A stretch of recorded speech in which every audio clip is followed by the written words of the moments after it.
Olá pessoal, tudo bem? Professor Thales Rogério. No vídeo de hoje nós estaremos resolvendo 10 questões de história para otimizar aí a preparação para os concursos na área policial. Bora para o combate? Primeira questão, Banca CESP 2018. Julguem o item a seguir a respeito da história política, econômica e social do Brasil e de convenções e marco internacional de preservação. A prevenção para a proteção do patrimônio mundial, cultural e natural considera monumentos naturais somente as formações geológicas. O item está errado. Nós temos o comentário do próprio órgão, né, do IPRAM, a Convenção para a Proteção do Patrimônio Mundial, Cultural e Natural, do ano de 1972, lá no seu artigo 2º, diz que para fins da presente convenção serão considerados como patrimônio natural os monumentos naturais constituídos por formações físicas e biológicas ou por grupos de tais formações com valor universal excepcional do ponto de vista estético ou científico. Item 2, Banca CESP 2018. Segundo a Convenção para a Salvaguarda do Patrimônio Cultural e Material, considera-se patrimônio cultural e material as tradições e expressões orais, incluindo-se a língua como vetor do patrimônio cultural e material. O item está corretíssimo.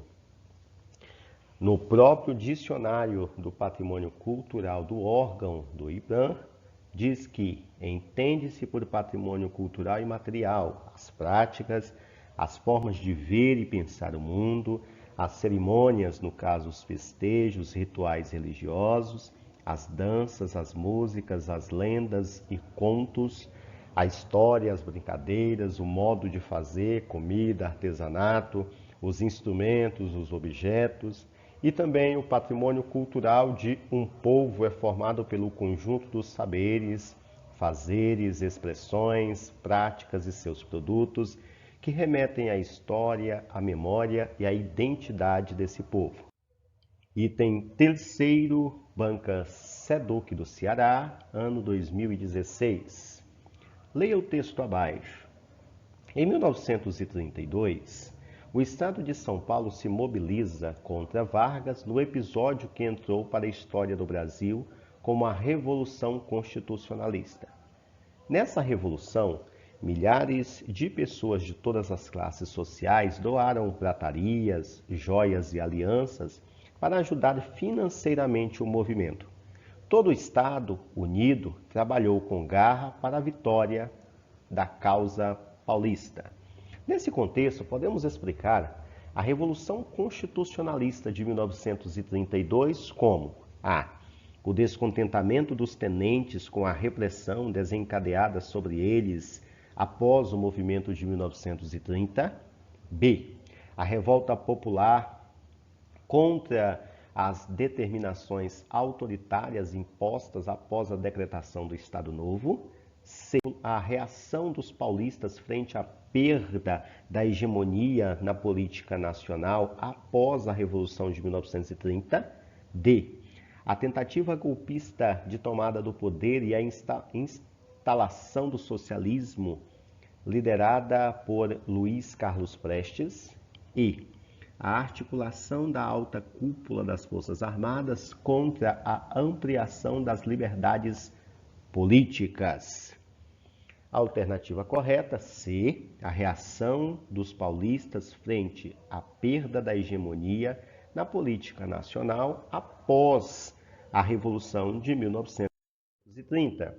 Como comentário, nós temos a Revolução Constitucionalista de 1932, foi um movimento armado ocorrido no estado de São Paulo entre julho e outubro de 1932, que tinha como objetivo derrubar o governo provisório de Getúlio Vargas e a convocação de uma Assembleia Nacional Constituinte. O governo de Estado decorrente da Revolução de 1930 derrubou o então presidente da República, Washington Luiz, impediu a posse do seu sucessor eleito nas eleições de março de 1930, Júlio Prestes, frente à perda da hegemonia na política nacional.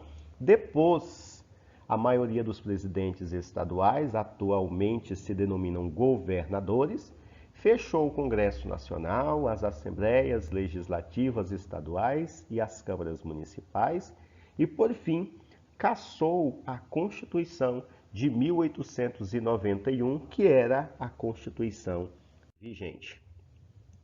Banca CESP, ano 2018, Getúlio Vargas assumiu a presidência do Brasil na chamada Revolução de 1930.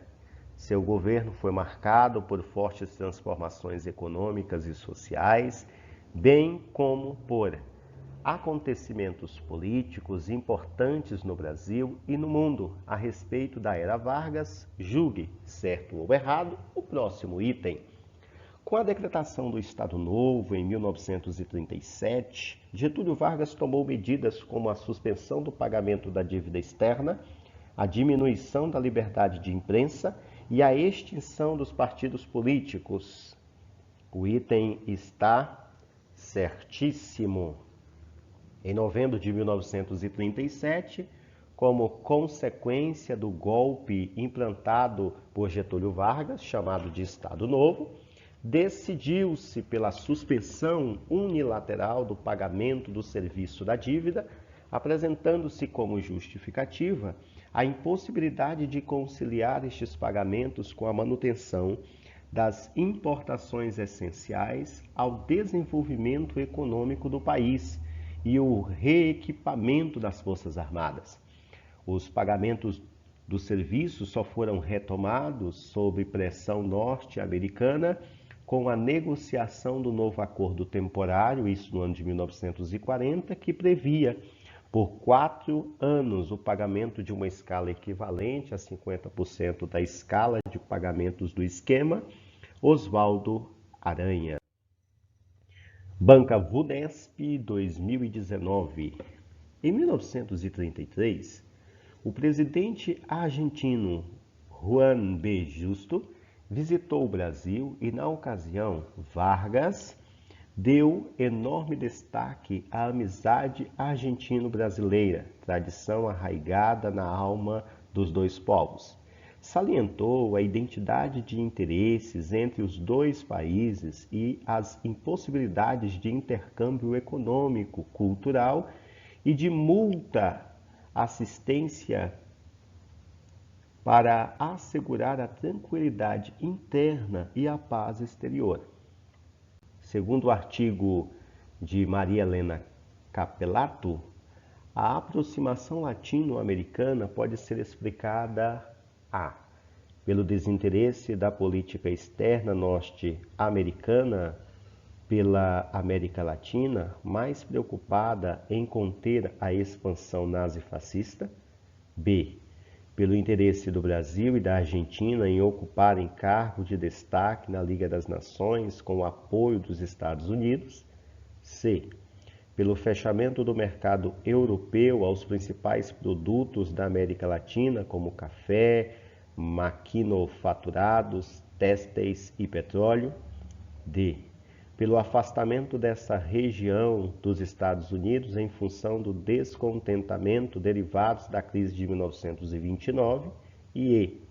Pela necessidade brasileira em encontrar novos mercados para os produtos industriais do país, prejudicados pela depressão nos anos 1930. Alternativa correta, D, pelo afastamento dessa região dos Estados Unidos em função do descontentamento derivados da crise de 1929.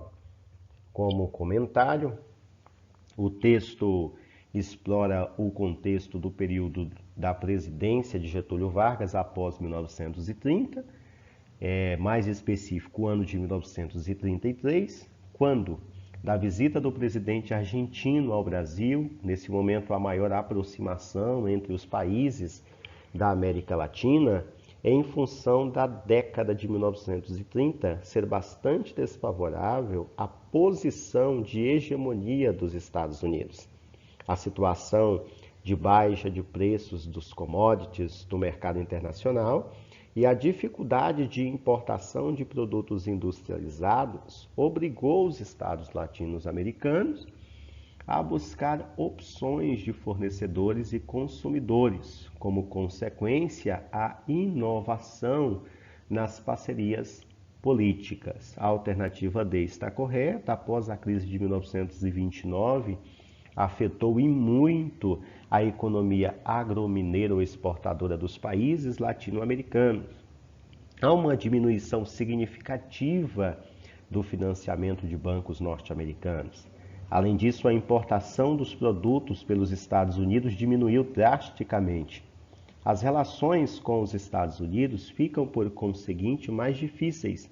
Este é o elemento que favorece a aproximação entre os latino-americanos. Banca CESP, 2007. Em seu primeiro governo, de 30 a 45, Getúlio Vargas concebeu o desenvolvimento do Brasil pela via da industrialização. Acerca desse assunto, julgue, certo ou errado, os próximos itens. A resistência à mudança econômica provinha dos militares, porque ainda estavam ligados às elites fundiárias da Primeira República. O item está errado. Segundo Boris Fausto, podemos sintetizar o Estado Novo sob o aspecto socioeconômico, dizendo que representou uma aliança da burocracia civil e militar e da burguesia industrial, cujo objetivo comum imediato era o de promover a industrialização do país sem grandes abalos sociais. Nós temos o segundo comentário de Celso Furtado, que diz que a Revolução de 1930 teria correspondido à versão brasileira de Revolução Burguesa, culminando um longo processo de oposição de interesses econômicos com as posições da classe média e da indústria emergente, sobrepondo-se às da oligarquia cafeeira na formulação e implementação das políticas econômicas. Banca CESP 2015, Sudepem. O populismo no Brasil, na Argentina ou no Peru implicava uma relação ambígua entre os cidadãos e o governo. A antecipação dos direitos sociais fazia com que os direitos não fossem vistos como tais, como independentes da ação do governo, mas como um favor em troca do qual se deviam gratidão e lealdade. A cidadania que daí resultava era passiva e receptora, antes que ativa e reivindicadora. A partir das ideias do texto acima, julguem o item subsequente relativo às ditaduras e cidadania na América Latina. Várias das ditaduras iniciadas na América Latina nas décadas de 60 e 70 no século passado foram justificadas como reações antecipadas a ameaças de tomada de poder por parte de líderes ou grupos políticos radicais. O item está certíssimo. A construção da cidadania e a questão dos direitos humanos da população no Brasil, em grande parte por conta da forma de relação entre Estado e sociedade civil que se estabeleceu desde a época colonial, baseada em compadrios e concessões. Direitos humanos são entendidos em vida de regra como benesse do Estado ou ainda deste ou daquele governo, e não como direitos independentes da ação do governo. Isso pode resultar em uma cidadania passiva e receptora, ao invés de ativa e reivindicadora. Ao mesmo tempo, a não concessão, principalmente de direitos sociais por parte dos governos, pode levar a crises não só deste, mas de até mesmo das instituições de Estado. A afirmativa apresentada está correta, pois o panorama internacional que acompanha ou cerca o período de regimes ditatoriais em vários estados latino-americanos, nas décadas de 60 e de 70, era marco pela Guerra Fria. Era marcado pela Guerra Fria. O aspecto político da Guerra Fria era a disputa de poder entre as grandes potências da época, no caso os Estados Unidos e a União Soviética. Banca MPEGO, ano 2018. Foram causas que contribuíram para a implantação da ditadura militar no Brasil em 1964, exceto a tentativa do presidente João Goulart de submeter a economia da nação aos interesses capitalistas dos norte-americanos, a instabilidade política do país, gravada pela renúncia do presidente Jânio Quadros em 1961 e a tentativa frustrada dos políticos de direita de impedir a posse do então vice-presidente João Goulart. C. A forte oposição política ao presidente João Goulart por suas tendências esquerdistas. D. As revoltas e greves espalhadas pelo país devido à insatisfação com a tentativa do presidente João Goulart de implantar as chamadas reformas de base. E o apoio dado pela Igreja Católica, que organizou a Marcha da Família com Fé pela Liberdade. Alternativa correta A. A tentativa do presidente João Goulart de submeter a economia da nação aos interesses capitalistas dos norte-americanos. Nos dias anteriores, João Goulart assinou 2 decretos permitindo a desapropriação de terras numa faixa de 10 quilômetros às margens de rodovias, ferrovias e barragens e transferindo para a União o controle de 5 refinarias de petróleo que operavam no país. Além disso, prometeu realizar as chamadas reformas de base, uma série de reformas administrativas, agrárias, financeiras e tributárias, para garantir o que Goulart chamava de justiça social, fundamentado na função social da terra e de empreendimentos urbanos, demandas antigas e de ampla penetração da sociedade na época. Com discurso insufrado, promoveu a insubordinação, incitando os sargentos da Marinha a amontonar-se nos quartéis. Goulart antecipou uma pretensa reforma urbana e a implementação de um imposto sobre grandes fortunas. No contexto da Guerra Fria e da polarização entre os Estados Unidos e a União Soviética, essas ideias foram vistas como um passo em direção à implementação de uma ditadura socialista. Banca Metrô Capital Soluções, 2018. No que se refere aos atos institucionais editados no período da ditadura militar no Brasil, assinale a alternativa correta. A. Os atos institucionais tinham como finalidade combater a crescente consciência antissemita no Brasil. B. Por meio desses atos, foi possível cassar mandatos parlamentares e suspender imunidades parlamentares. C. Os atos fortaleceram a ditadura, mas respeitavam as garantias constitucionais e a instabilidade dos servidores públicos. D. Os atos institucionais em nenhum momento trataram do fechamento do Congresso Nacional.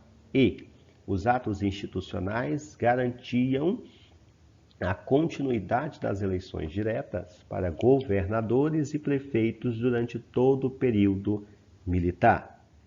Alternativa correta, B. Por meio desses atos, foi possível cassar mandatos parlamentares e suspender imunidades parlamentares.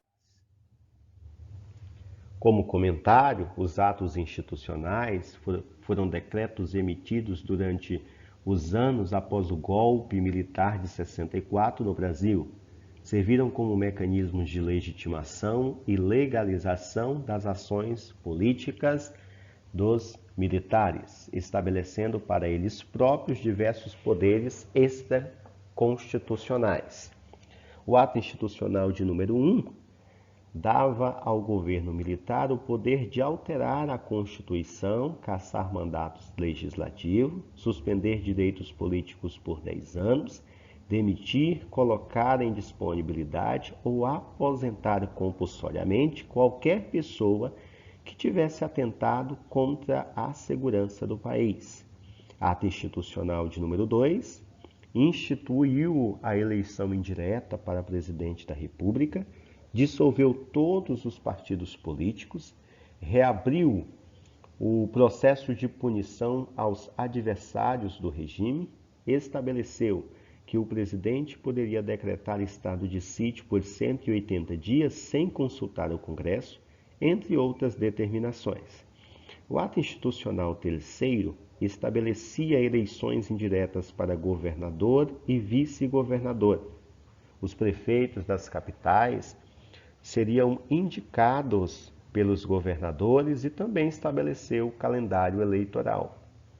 O AI-5, a proibição da manifestação de natureza política, suspendeu também os habeas corpus para crimes políticos, instituía a cassação de mandatos parlamentares e decretou o fechamento do Congresso Nacional.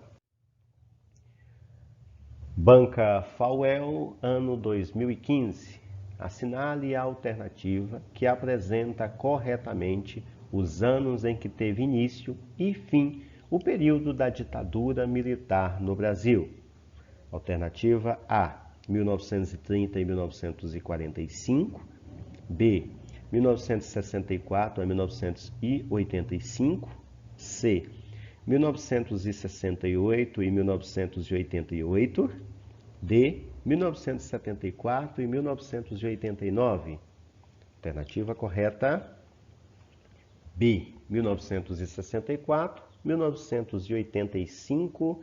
Essa é aquela famosa questão dada.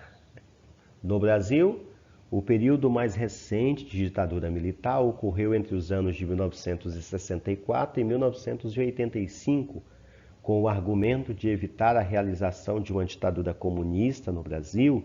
Em período de Guerra Fria, as Forças Armadas brasileiras realizaram um golpe de Estado em 31 de março de 1964, que depôs o presidente João Goulart. Eleito como vice-presidente em 1960, Jango, como era conhecido, assumiu o poder após a renúncia de Jânio Quadros em 1961.